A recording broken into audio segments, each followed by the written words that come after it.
Moving towards next question, the final one, fifth. The greater the size, the order of the determinant, the simpler is the solution. The simpler is the solution. Look at this. First one is 7 2 negative 3 1 9 5 by 5 determinant. Oh my lord. 2 minus 3 2 0 2. And third row is 6 4 5 3 3. Fourth row is 6 7 1 1 2 and 4. What about this? 7 2 minus 3 1 and 9. I have already told you, the greater the size of the determinant, the greater the order of the determinant, the simpler is the solution. The simpler is the solution. Look at R1 and R5. R1 and R5, they are identical. 7 2 minus 3 1 9. 7 2 minus 3 1 9. By virtue of the property, if two rows are identical, the value of the determinant is 0. Value of the determinant is 0. If two rows are identical, our two columns are identical. Let me give you example in that case. That is our AB. It's also our AB. Expand this, two rows are identical, value of determinant is 0. A times B is AB negative. A times B, it is AB. Cool. 0. Or you can attempt the same question with a different perspective. Look at this. Two columns are identical. Two columns are identical.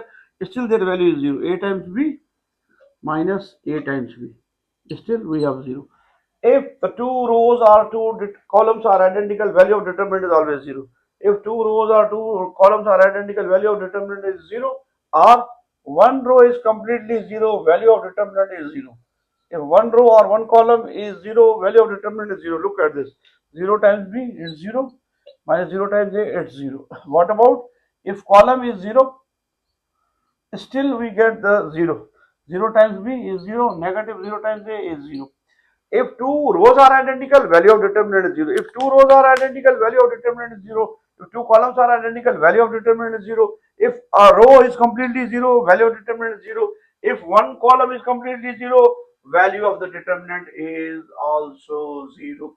I have I have shared with you, the greater the size of the determinant, the greater the order of the determinant, the simpler is the solution. The simpler is the solution. Just inspect the situation. R1, that is 7 2 minus 319. R5, that is 7 2 minus 319. Both are identical. Both are identical. So their value is 0. Or that is the case. Look at R1 and R3. It is 1 1 1. It's 2 2 2. If I take 2 common from here, we are left with 1 1 1 1. They will become 0 and their value is 0. Their value of the determinant is 0. Either the two rows or two columns are identical, or by taking common something, they are becoming identical. It is still the value of the determinant is 0. Still the value of the determinant is 0. That's my diary effort to explain to you the properties of determinant, how to solve them. It's all by itself. Next.